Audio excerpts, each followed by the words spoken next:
besedi kolega znanstvenega svetnika z Inštituta za novejšo zgodovino, dr. Aleša Gabriča.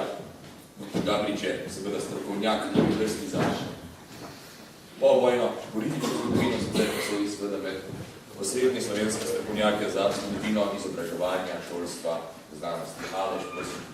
Najlepša hvala za vabilo in za to možnost. Malo bom seveda nadaljeval, kjer je že predhodnica začela, mogoče se bo malo dopolnjemala, tako naprej, da ne bo nič narobe. Torej, v poročilih iz leta 1945, če gremo takoj v odnosu oblasti do Rosine, bom govoril predvsem seveda iz tega političnega vidika, ker odvetniškega smo že slišali. Torej, Rosina sam v poročilih iz leta 1945 obnovskih še ni omenjen v širšem obsegu. V enem elaboratu o delovanju naše reakcije, kjer je omenjenih nekaj 10 oseb in ga, ko ga dobijo na mizo Kidričevem kabinetu, še dopolnijo, Rosinovega imena ni. Prav tako ga ne najdemo v poročilu za leto 1945 Ozne in ne najdemo tudi pravzaprav teh liberalcev in kmeticov omenjenih, ko se na politbiroju ukvarjajo pa pogovarjajo o naši reakciji v severovzhodni Sloveniji. Tam so seveda takrat največkrat omenjene tako imenovane bande, torej te ilegalne skupine, ki prehajajo mejo z Avstrijo. Prvič ga imamo obsežno omenjenega v tem poročilu iz leta 1950, kjer lahko ugotovimo, pravzaprav, če pogledamo, da je najaktivnejši od predstavnikov bivših meščanskih strank, nas bi seveda napeljalo na misel, da govori od leto 1945 naprej, vendar pa, ko govori o teh volitev ocenil za mogočno demonstracijo kmetov in da je začel povezovati nekdanje pripadnike zveze kmečkih fantov in deklet in sestavljati program stranke, pa se dejansko nanaša na leto 1950 in je povzetek tistih poročil, ki sledijo iz leta 1950. O čemer podobnem za prejšnja leta direktno za 45 ali pa 46 ne najdemo, pa seveda v nekaterih takih pogledih bi lahko rekli, da gre včasih za pretiravanje policije, ki pač mora upravičevati svoje delo, pa včasih napiše kaj več, kako sama najde. To seveda ne pomeni, da ga v letu 45 poročilih še ne najdemo. Ga. Predvsem zaradi nekaterih njegovih nastopov kot odvetnik ali pa tudi v smislu Kuzopa, ga seveda zamerijo, da je očitno preblago dela s tistimi, kar bi morali biti kaznovani. Enkrat mu napišejo v eno poročilo, ja, pa kako je lahko na tako milo kazno obsojen nekdo, tak zločin, nekateri drugi pa sedijo za dolga leta, ki so obsojeni za daljšo. In seveda tisto, kar smo že videli iz Šnuderovega dnevnika, kar je predhodnika že pokazala, kar se pa vidi. Ocenjevanje intelektualcev po vojni pa izrazito drugo leto, 46. leta, seveda je izhodišče tistega, kaj so delali med vojno ali pred vojno, običajno zna biti zgolj izgovor, kako oblast proti njemu postopa. Dejansko se pa najbolj ocenjuje tisto, kar je počel po vojni in njegovo povojno stališče. Za izobražence ali pa za, bom rekel, intelektualce ne bo značilen tiste, bom rekel, zapis pomena kulturnega molka, ki ga seveda se izrablja in se ga potegne ven samo pri tistem, katerega se hoče kaznovati. Ostale se pa pusti na miru in se pozabi, da so pa mogoče še kaj večjega imeli. Ko Šnuder napiše, da je Rosina pod nekim vplivom in da mu je rekel, da smo mi preveč pod vplivom KP, mislim, da iz konteksta zapisa je logično, da ta mi najverjetneje pomeni torej nekomunisti v osvobodilni fronti. Torej gre izrazito za ta kontekst, ali se bojo povezali nekomunisti v osvobodilni fronti in kaj naredili. In seveda, če mu Rosina pravi, mi bi dobili vse KP pa nič, Šnuder to oceni v tistem smislu, da je star zanesenjak, pravzaprav za realnost v politiki nima kakšnega velikega občutka. Torej, real politika trenutnega časa je nekoliko drugačna. Kar se začne na to, preko naslednje, drugo leto, potem, ko se odpravi v odvetniške vode, če dali bolj zameri z nekaterimi svojimi nastopi, čeprav tudi, kot je že povedano, se ne da natančno določiti, za kaj gre. Iz enega kasnejšega zapiska, ki je iz leta 1953, piše, da se je najbolj zamerjal radi primerjave Škamničeve bande s partizani. Gre za proces proti Jožefu Škamniču, torej tako imenovani bandi iz Prekmurja, severovzhodna Slovenija, ki je imela povezave z begunskim centrom obveščevalnim v Avstriji. In seveda na tem procesu, ki so na tem bande sodili, so jim dodali seveda še nekatero duhovnike iz Prekmurja, na čelu z takratnim dekanom Mursko-Soboškim Igonom Jeričem, ki je seveda tudi predstavljal, bil tudi apostolski administrator za Prekmurje, ker je torej tak tipičen, torej po domače rečeno, proces, kjer združiš nekatere, ki jih bi lahko obsodil po katerikoli zakonodaji, dodaš pa še nekatere tiste zraven, ki hočeš politično obsoditi v tem primeru teh prvih povojnih izrazilo člane katoliške cerkve. Torej, ker je to bilo potekalo pred vojaškim sodiščem, originalni dokumenti niso znani, tako da ne vemo, ali je izjava padla v kontekstu njegove obrambe kakšnem sodniku na sodišču ali samo komentarjev na ulici, ampak seveda, to vrstne sodne procese je spremljala še pompozna medijska propaganda, ker je seveda v slovenskem poročevalcu v koncu opisa te razprave zapisano, da so ves čas prihajali na sodišče resolucije z vseh delov severne Slovenije, v katerih delavci kmetje mladina zahtevajo, da sodišče te zločince najstrožje kaznuje. Kakšna je bila vloga odvetnikov na teh procesih, pravzaprav zelo lepo povejo spomini Ivana Jeriča, v katerih pravi, da je lahko dobil odvetnika šele na svojo striktno zahtevo, da so mu ga na koncu imenovali in vse, kar je dosegel, je to, da so mi dovolili, da smem z njim govoriti 5 minut v pričo enega častnika. Kot vidimo, pravzaprav advokatura v tem času, odvetnik pred tovrstnimi sodnimi postopki ne morejo upravljati svojega procesa. To v vrstnih zapisov imamo še več, mislim, da tudi v spomini Vladimirja Ravniharja tudi najdemo, ki je nastopil kot odvetnik v nekaterih tako imenovanih političnih sodnih procesih. Kaj iz poročil, ki jih naslednica Ozne UDV v tem času zbira od Rosine? Zvemo, da ironizira ugotovitve preiskave, obtožbe jih bagatelizirajo, večkrat napadalen, kar pomeni, da je po domače rečeno upravljal tipično odvetniško delo, kar pomeni spodbijati navedbe javnega tožilca, poskuša dokazati nelogičnost njihove argumentacije. Če daš odpre napihnjene policijske izraze, seveda to privede do tega, s čimer se bomo seveda deloma še srečali. Kar pa so mu priznali, da je strokovno veljak sposoben, radi svojih intelektualnih kvalitet igra eno vodilnih vlog med mariborskimi odvetniki. Če dam zdaj pa ta proces, ki je bil prej pokazan iz odvetniškega konteksta v malce širši kontekst. V slovenskem poročevalstvu se 27. februarja 1947 objavljen celostranski članek o odvetniki starega kova. Rosina v njem ni neposredno omenjen, izhodišče napada na odvetnike je znana ljubljanska odvetnica Ljuba Prener in seveda prikazani so njeni primeri odvetniškega dela na sodišču, ker vem, da mi nekateri še tudi že upokojeni novomeški odvetniki razlagali, da so oni tudi, ko so študirali, radi hodili poslušati Ljubo Prener na sodišče, torej pravzaprav je bila to nekakšne vrste praksa, potem, ko je že vnovič dobila advokaturo, ne še v tem času, ki je bila znana tudi pri tem, da se z javnim tožilcem seveda stepla in ga pošteno kresila. Prikazani so nekateri citati, tudi ki sem jih nabral, so taki, ki jih sorodni ali podobni, ki jih v udbovskih zabeležkah lahko najdemo tudi za Rosino. Kar seveda pomeni, da poskuša primerjati udbovske metode z metodami ostalih političnih, policistov, fašističnih, nacističnih režimov, da se dela norca iz javnega tožilca, da bagatelizira ugotovitve in seveda, da ne priznava osebnega priznanja obtoženega, ki je lahko dosežen na takšen ali drugačen način. Če bi zdaj postavil, seveda, Ljuba Prener, kot je bilo že rečeno, takoj naslednji dan napiše tisto izjavo in seveda kasneje v svojih spominih napiše, kako se mi je pomoglo vzeti advokaturo, če sem se že prej odpovedala. Sej nisem imela. Torej, mi nisem mogla vzeti. Če bi pa to dal zdaj mogoče malce v širši kontekst, to se ni dogajalo v tem trenutku samo odvetnikom. Najhujše napad na intelektualce, pa njihovo discipliniranje sledi nekje od konca leta 46, pravno 46-47, proti večini teh izobraženskih poklicov. Samo poleg odvetniških vrst, ne recimo še omenjeno, tukaj so bile omenjeni 13, mislim, da je ista številka 13 januarja 47 dobi od Društva slovenskih pisateljev 13 pisateljev seznam, oziroma jaz seznama nisem najdel samo besedo, 13 in poslano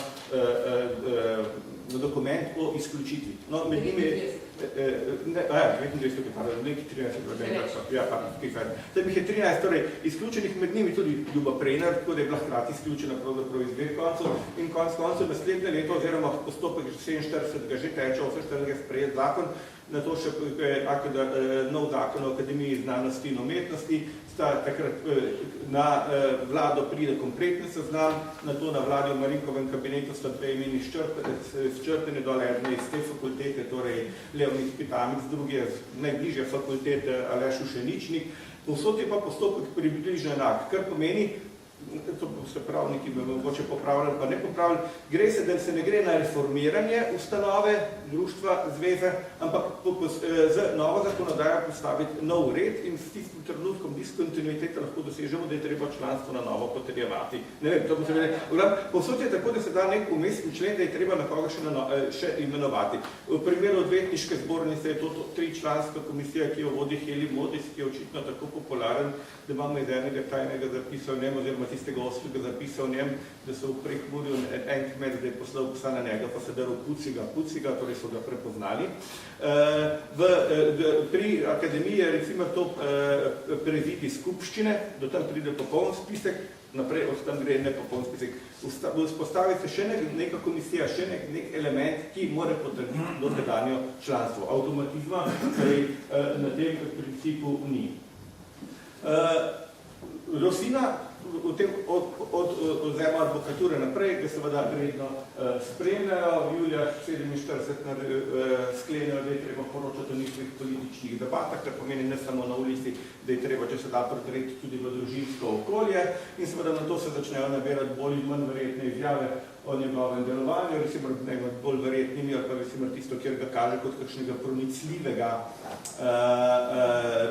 tistega, ki redno spremlja zunanje in notranje politično dogajanje, recimo mi je šla zelo zgodaj se pri njem pojavi tista ocena, Amerika ne bo dosti naredila proti Titovi oblasti, zdaj po informbirojevskem sporu, ampak bo podprla Tita, kar pomeni, da je že zelo zgodaj zaznal tisto, kar so Američani potem krstili kot politiko keeping Tito afloat, obdržati Tita na površini, ker jim samo kot takšen koristi, da kot nek primer odpadništva v komunističnem taboru, no, kot bom rekel, tiste manj verjetne izjave, včasih že malo prenapihnene, pa je, zdaj bo pa kmalu prišlo do volitev, pa Tito je že obljubljen azil na Škotskem. Torej, med temi vsemi izjavami na to še pridete udbovska poročila, kako bo bodoči vodja opozicije, in ki se nabira v Mariboru Igor Rusin. Predvsem se to pojavi, najbolj so skoncentrirane v letu 1950-51, zlasti pred volitvami leta 1950, ko se ne moreš priti do tega političnega preloma v Jugoslaviji prvi z informbirojevskim sporom, na to z odpiranjem proti Zahodu. Takrat pride do širše aktivizacije številnih, oziroma pogovorov številnih predvojnih politikov v tem, ali bo zdaj omogočeno delovanje opozicije, če se bomo pa povezali z Američani, ali bojo Anglo-Američani toliko pritisnili na Jugoslavijo, da bo pri nas omogočena opozicija. Seveda iz udbovskih poročil povsod izhaja to, da na Rosino, bom rekel, krog sodelavcev skoncentrirajo na njega, da obkrožijo s temi podatki in povsod velikokrat napiše o tem, da naj bi začel aktivno agitirati, ko pa o tej dejavnosti na seji politbroja Komunistične partije Slovenije poroča takratni notranji minister Boris Krajger, seveda tudi med štirimi liberalci, ki naj bi se bolj aktivirali, omeni Rosinovo ime, ko omeni, da se kmetijci organizirajo neko opozicionalno fronto in da so najaktivnejši v Mariboru, tudi omeni 4 imena, med njimi tudi Rosino, vendar pa po drugi strani pa že kmalu sam lakonično zazna, da se znajo biti ta poročila udbe včasih zelo pretirana, pa sam na to sklenete ta svoj elaborat odrekel poročilo najožjemu partijskemu vodstvu z besedami, da so vse najbolj korajžni na pogrebnih govorih. Torej, da drugega pa verjetno nekaj dosti. V 50 letih na to, kljub temu, da pravzaprav sledijo številna poročila, da se ne dela aktivno na opoziciji, je Rosin obdan s temi agenti, oziroma od njem se njegov dosje se krepi, gre zelo v širino in je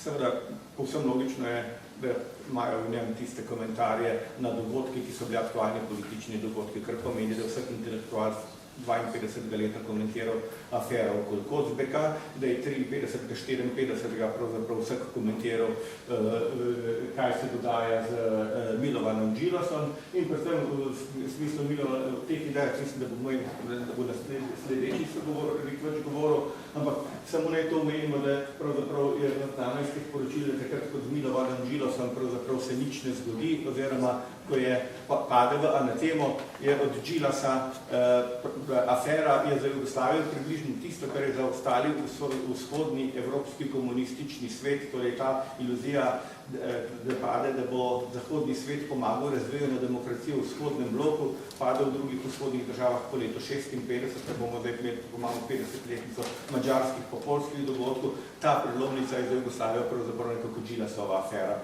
Spoznanje, da tudi znotraj partije ne more priti do nekaterih, bom rekel, bolj pluralnih idej, da partija seveda še vedno ustraja na nekem, bom rekel, v istosmerjenju in enem tipu, kjer ima ena stranka vso oblast.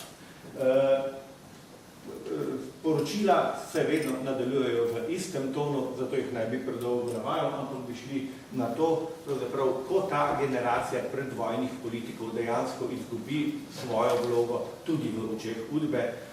To je nekje od srede 50-ih let, ko se začne rodila nova intelektualna generacija, tista, ki odrašča že po vojni, ki se ne ukvarja z nacionalizacijskimi vprašanji, ker ni bilo nič odvzetega, ki se ne ukvarja s tem, kako je bilo pa predvojno v demokraciji, ker takrat še niso živeli, ampak se je svet oblikovala tukaj in sedaj.